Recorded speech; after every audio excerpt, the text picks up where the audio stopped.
Hi friends, कैसे आप सब और आप लोगों को मेरे यूट्यूब चैनल में स्वागत हो। दोस्तों एक बार फिर हम एमसीक्यू लेके आ गए, क्वेश्चन पेपर का सोल्व लेके आ गए हैं जो कि पूछा गया है। ये जो है आपका क्वेश्चन पेपर है जो कि ऑलरेडी पूछा गया है, ठीक है।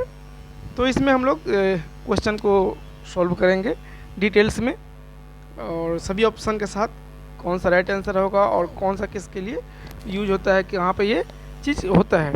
सारा हम लोग जो है एक एक ऑप्शन को एक्सप्लेन करने वाले हैं। तो ये जो है आपका क्वेश्चन पेपर, इसमें मैक्सिमम क्वेश्चन जो है आपका क्वालिटी मैनेजमेंट से पूछा गया है और मैक्रो से पूछा गया है।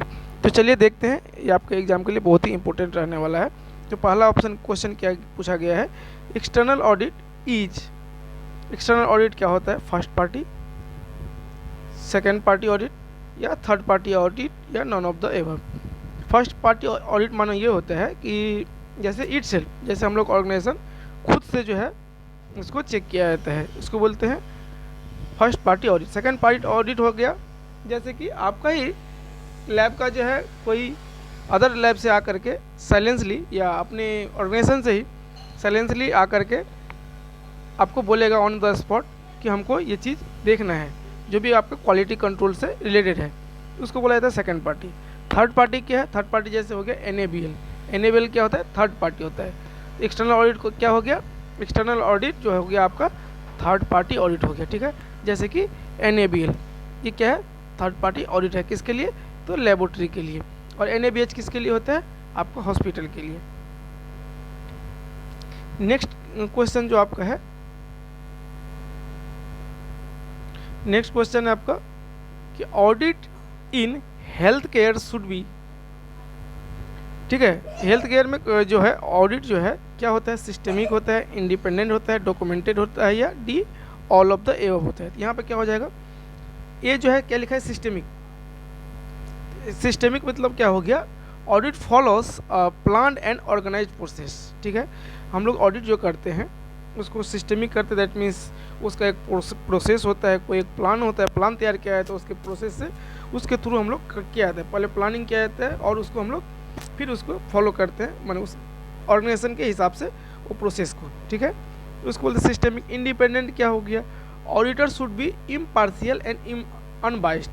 इंडिपेंडेंट हो गया जैसे बाहर का बॉडी है जो कि इंडिपेंडेंटली वो क्या करता है? ऑडिट करता है आपका, उसमें कोई भी पार्शियलिटी नहीं करता है, ठीक है, अनबाइस्ड रहता है, उस तरह से वो ऑडिट करते हैं, उसको बोलते हैं इंडिपेंडेंट। डॉक्यूमेंटेड क्या होता है? जितने भी हमारे लैब में, जैसे लैब का हो गया, जितने भी क्वालिटी कंट्रोल का जो भी मैनेजमेंट का प्रोसेस है, जो चार्ट बनाया गया उसके हिसाब से आप फॉलो करते हैं, उसको डॉक्यूमेंटेड करते हैं। डॉक्यूमेंट जो है आप फाइल में रखते हैं, उसको जो उस रिकॉर्ड को हम लोग चेक किया जाता है, ये हो गया आपका डॉक्यूमेंटेड। कोई भी चीज़ करते हैं उसको हम लोग जमा रखते हैं, फाइलिंग करते हैं, उसको बोला जाता है डॉक्यूमेंटेड, ठीक है। और आंसर नंबर 4 में क्या दिया गया? All of the above. तो ये तो क्या हो जाएगा इसका right answer? All of the above, क्योंकि ये सभी के थ्रू आपको ऑडिट होता है, ठीक है। इसके बाद क्या है? Which of the following quality standard are applicable to medical laboratories. Medical laboratories में जो है आपका कौन सा स्टैंडर्ड जो है अप्लीकेबल है? Quality standard ISO 15189, ISO ICE 17021, ISO ICE 17025 या ISO IEC 17011। इसका राइट आंसर क्या हो जाएगा आपका? आप कहीं भी देखिए लेबोरेटरी में ISO क्या है?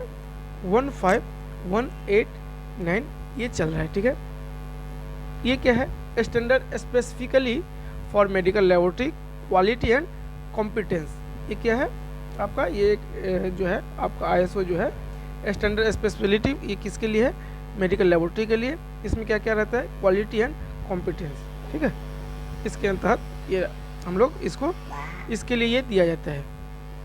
आपका लेबोरेटरी का क्वालिटी कैसा है, कॉम्पिटेंस, ये सब देख करके आपको क्वालिटी देख करके ये डॉक्यूमेंटेड के ऊपर ये जो है आपका 15189 आपको मिलता है ISO, ठीक है।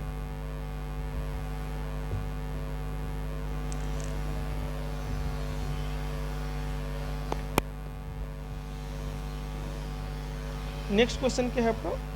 Which of the following disinfectant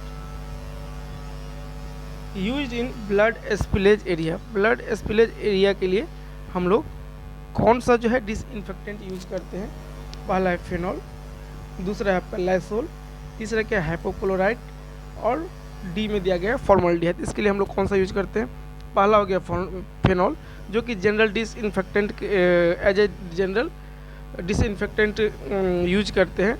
ये जो है आपका स्पिलेज के लिए प्रीफर नहीं किया जाता है। दूसरा क्या है लाइसोल, ये क्या है सरफेस डिसइंफेक्टेंट है। लाइसोल क्या है? सरफेस डिसइंफेक्टेंट है। तीसरा है हाइपोक्लोराइड, ये जो है आपका ब्लड स्पिलेज के लिए यूज करते हैं। इसमें भी आपको क्वेश्चन फिर पूछ दिया जाएगा कि कितना परसेंट का हाइपोक्लोराइड यूज करते हैं ब्लड स्पिलेज के लिए। आप हमेशा याद रखिएगा 1% sodium hypochlorite is recommended for the blood spillage disinfectant. ठीक है, ब्लड स्पिलेज को एरिया को डिसइंफेक्टेंट करने के लिए 1% हाइपोक्लोराइड यूज किया जाता है, रिकमेंडेड है ये। ठीक है, डी में क्या है आपका formaldehyde, use for fumigation not routine as blood spillage. Formaldehyde को क्या करता है? फ्यूमिगेशन के लिए यूज किया जाता है, न कि आपका रूटीन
क्या आता है आपका टोटल ग्लास वाइट में स्टार्ट किया जाता है, but as per rules BMW जो है 2016 में आपका ब्लू कलर में ही डिस्कार्ड किया जाता है।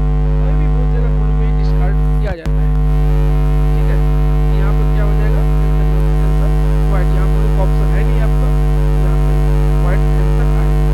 नेक्स्ट क्वेश्चन क्या है? Question number 2, culture plates bacteria are pre treated.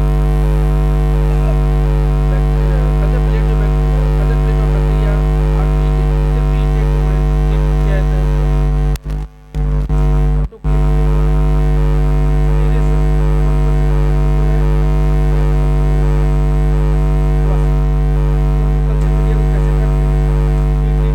उसको कैसे देते हैं?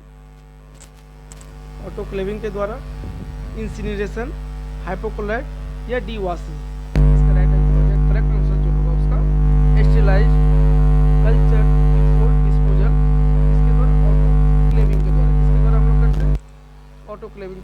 करते हैं उसको हम लोग ट्रीटेड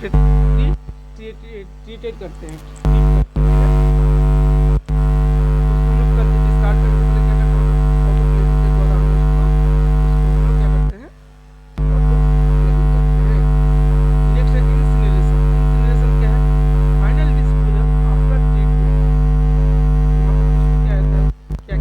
इंसिनरेशन। हाइपोक्लोराइड क्या है मैंने आपको बता दिया। एस्पिलेज के लिए हम हाइपोक्लोराइड यूज करते हैं 1%। वॉशिंग क्या है, अनसेफ विदाउट स्टेरिलाइजेशन, हम लोग उसको वॉशिंग करते हैं उसको। नेक्स्ट क्वेश्चन क्या है, infected gloves are discarded in which bag. अभी मैंने आपको बताया था किस बैग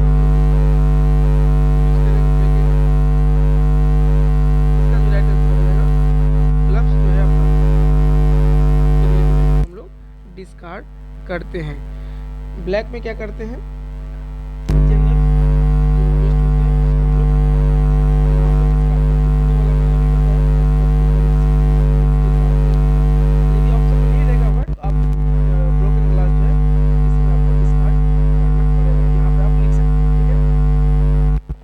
व्हाइट दिया रहेगा तो आपको व्हाइट ही देना पड़ेगा। किसके लिए, तो ब्रोकन ग्लास को डिस्कार्ड करने के लिए, ठीक है। क्योंकि ब्लू जो है आपका ग्लासवेयर के लिए डिस्कार्ड करने के लिए होता है। ब्लैक क्या बोले हम, जनरल वेस्ट ओल्ड रूल के हिसाब से है। और येलो जो है इन्फेक्शियस वेस्ट है, ऑप्शन एक्सेप्ट होंगे। ठीक है, जैसे आपने मैंने आपको बोला था जो भी वेस्ट है वहाँ पर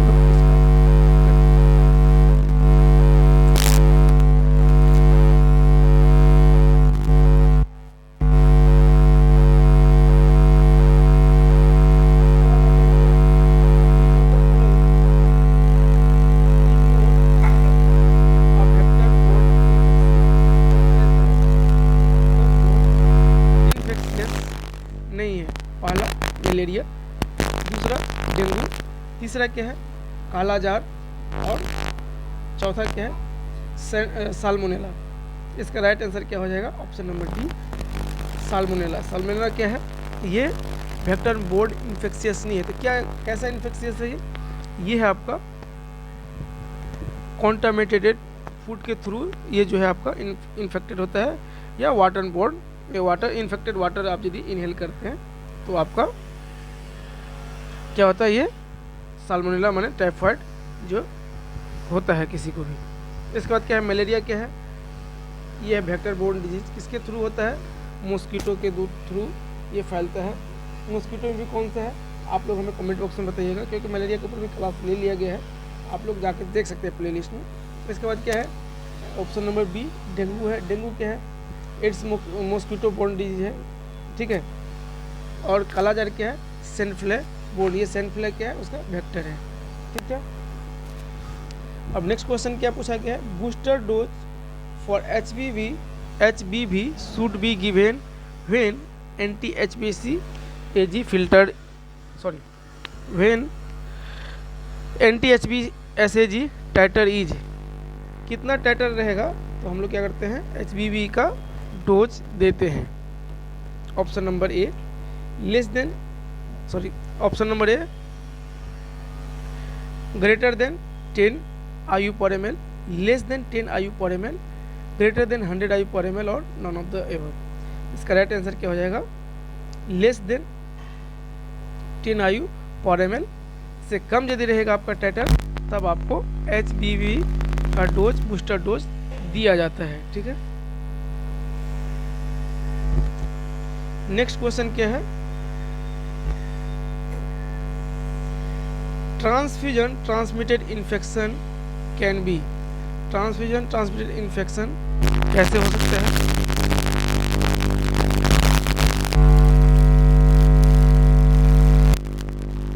ट्रांसफ्यूजन ट्रांसमिटेड इन्फेक्शन कौन कौन सा है, ठीक है। तो पहला ऑप्शन है HBV, दूसरा है HIV, तीसरा क्या है syphilis, D all of the above. Correct answer क्या हो जाएगा, ऑल ऑफ द एबव।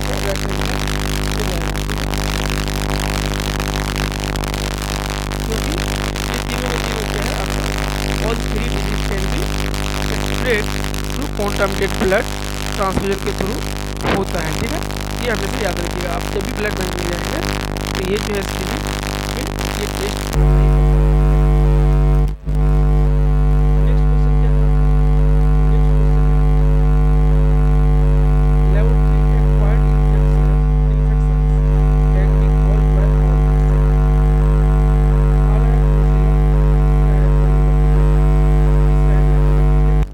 और चौथा क्या है? लैक्टोबैसिलस।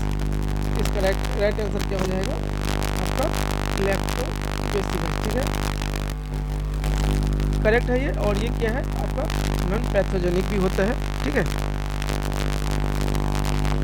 पहला क्या है? ब्रुसेला, जो कि कॉमन लेबोरेटरी एक्वायर्ड इन्फेक्शन है। दूसरा क्या है? Corynebacterium diphtheria can be infected laboratory worker. तीसरा क्या है? मैकोबैक्टीरियम, जो है मैकोबैक्टीरियम है, जो कि लेबोरेटरी बहुत ही ये जो है लेबोरेटरी हजार्ड है, जो कि सी में दिया है मैकोबैक्टीरियम, जैसे कि ट्यूबरक्लोसिस इससे फैलता है। ठीक है, नेक्स्ट क्वेश्चन क्या है? Agent that can be used post transplant infections are all except. बोला गया है कौन सा इसमें से एजेंट है? ठीक है, जो पोस्ट ट्रांसप्लांट इन्फेक्शन कॉज करता है। ठीक है, इसमें से सभी है किसी एक को छोड़कर। किसी एक को छोड़ करके कौन सा ऐसा है किसको छोड़ करके बाद बाकी क्या है? पोस्ट ट्रांसप्लांट इन्फेक्शन कॉज करता है। पहला ऑप्शन क्या दिया है? साइटोमेगालोवायरस। ठीक है, दूसरा क्या है? टॉक्सोप्लाज्मा। तीसरा क्या है? कैंडिडा। और चौथा क्या है? दी इंटरवीवा इकोलाई। ये क्या है आपका? करेक्ट आंसर क्या हो जाएगा? इंटरवीवा इकोलाई। ये भी क्या है? Non pathogenic. ये भी आपका इंटेस्टाइनल अमीबा है। क्या है? इंटरवीवा इकोलाई कि नॉन पैथोजेनिक इंटेस्टाइनल जो है आपका अमीबा है। पहला क्या यहाँ बताया गया? CMV, जो कि कॉमन अपॉर्चुनिस्टिक इन्फेक्शन होता है। दूसरा क्या है? टॉक्सोप्लाज्मा, जो क्या है आपका अपॉर्चुनिस्टिक पैरासाइट है ये। और तीसरा क्या है? कैंडिडा, जो कि कॉमन फंगल इन्फेक्शन है। ठीक है, ये तीनों के तीनों क्या है? पोस्ट ट्रांसप्लांट के बाद जो है इन्फेक्शियस कॉज कर सकते हैं। नेक्स्ट क्वेश्चन क्या है? pH indicator that has alkaline range. कौन सा pH इंडिकेटर का एल्कालाइन रेंज है? पहला आपका हो गया फेनोलेप्थेनिल। दूसरा क्या है? ब्रोमोफिनाइल ब्लू। तीसरा क्या है? Methyl red. और चौथा क्या है? ब्रोमोसिरेसोल ग्रीन। इसका राइट आंसर क्या हो जाएगा? फेनोल्फथेनिल जो है इसका राइट आंसर हो जाएगा। फेनोलेप्थेनिल का जो है आपका रेंज जो होता है आपका 8.2 से जो इसका जो pH रेंज होता है 8.2 से लेकर के 10 तक जो है ये इसका pH का रेंज होता है, जो कि एल्कालाइन कहलाता है। ठीक है, नेक्स्ट क्या है? Bromophenol blue. इसका क्या है? एसिडिक रेंज होता है। मिथाइलेट का भी एसिडिक होता है और ब्रोमोसिरेसोल ग्रीन का भी एसिडिक रेंज होता है। ठीक है,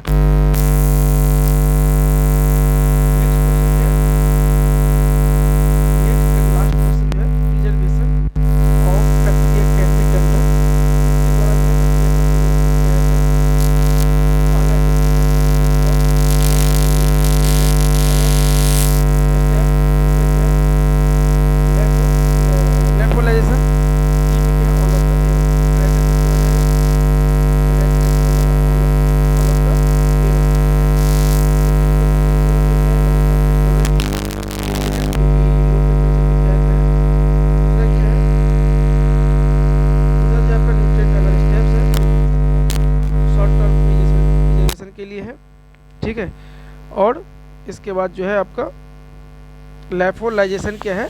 ये है आपका लॉन्ग टर्म प्रिजर्वेशन के लिए। ठीक है, ये जो है फ्रीज ड्राइंग है। ठीक है, ये क्या है? लैफोलाइजेशन क्या है? आपका फ्रीज ड्राइंग है, जो कि लॉन्ग टर्म प्रिजर्वेशन के लिए हम लोग यूज करते हैं। ठीक है, इसके बाद है आपका option number D, all of the above. इसका राइट आंसर क्या हो जाएगा? All of the above. तो ये रहा आज का लास्ट क्वेश्चन। और आज जो भी जितना भी करवाए हैं बहुत ही इंपॉर्टेंट है आपके एग्जाम के लिए। आपको ज़रूर इस वीडियो को पूरा देखना चाहिए और जो है आप प्ले लिस्ट में जाइएगा, वहाँ बहुत सारे क्वेश्चन पेपर सॉल्व करवाए गए। इसके बाद ये फिर मैं माइक्रोबायोलॉजी से कम आपका 25 से 30 क्वेश्चन पेपर 25 से 30 क्वेश्चन रहेगा, क्वेश्चन पेपर का सॉल्व करवाएंगे। उसके लिए भी आप लोग जरूर इस चैनल को जो है सब्सक्राइब करके रखिए। मेरे पापा जी को वीडियो को लाइक, सब्सक्राइब और शेयर और बेल आइकन दबा के रखिए। जय हिंद, जय भारत, धन्यवाद।